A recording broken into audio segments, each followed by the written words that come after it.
Hi, my name is Brody Murphy. This is DGS Action News. I'm in 7th grade. Hi, I'm Zoe Downham. I'm also a 7th grader, and this week's episode is about Monday meetings. But before we get to that, I would like to talk about our sports team. Our volleyball team is on a really high win streak. We just beat McClone that last week, 25-18 and 25-11. I would like to talk about two players, Reed and Allison. They're doing really good. And also our football team is also doing really good.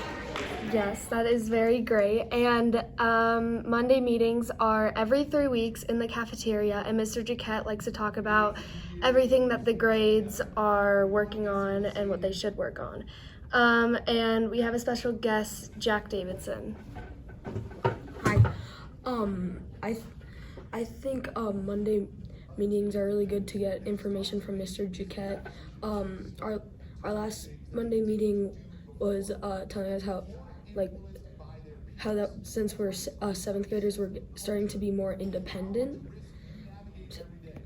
and it's just helpful to get information every 3 weeks. Yeah, Monday meeting is a good time to get students together and as a whole 7th grade community and talk about some of the important things that we don't really necessarily have time for in a class where we're focusing on content more. It's good to know when certain social emotional tools or any of the other number of things that we talk about during morning meeting come up in class.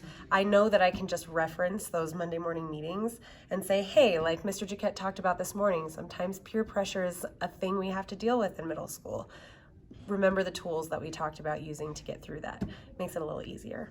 Then, I'll tell you, peer pressure, when I got told about peer pressure, the way they would do it was like this really dumb movie where someone would be like, hey man, you know you want to try it, right? Like this sly character came out from the bushes. That's never what happened. No one popped out with a nefarious twirling their mustache trying to get me to do something. Instead, it was oh, this friend that I had in class that was so funny, telling the jokes, love that kid. We're staying up and laughing all night watching Billy Madison, the funniest kid ever. All of a sudden he makes a decision hey Cortal, do you wanna smoke this? He didn't pressure me in that overt sense of you gotta do this. It was just uh-oh, I gotta make a decision right now. This person that I love is doing this thing right now. Do I have the social standing and the skill sets to be no, I don't wanna do that? That's how peer pressure actually exists. People that you love, your friends that you care about, doing something that you know is risky, and do you have the fortitude, the will, the goals to be able to say, nah man, I'm good? So this week we celebrate our Student of the Week winners, the last week for our core value of engagement. Last week's winners were Davian for always being present and engaged in his conversations, to Finnegan for always asking questions and sharing his ideas in class, to Carter for sharing his thoughts in class even if he might not be right, so just that academic risk taking, to Ben. He is someone who is the first to arrive in class, the last to leave, and is always contributing to discussions.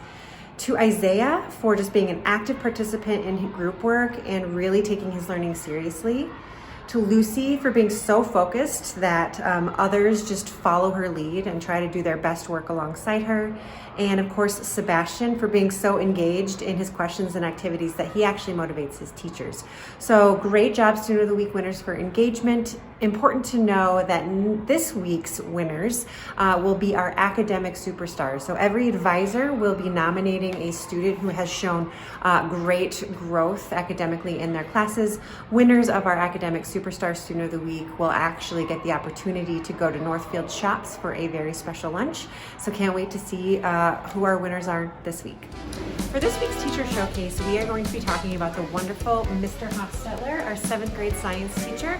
Not only is Mr. Hostetler really passionate about science as a topic and within his instruction, but he's just really a great colleague to be working with.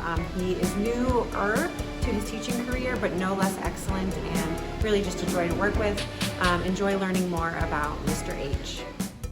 What I love about working with Bryce is that he's just so thoughtful in his planning and is always adapting to what kids need. And it's really a lot of fun to watch him with all of his expertise and passion for science. He's just come so far in such a short amount of time.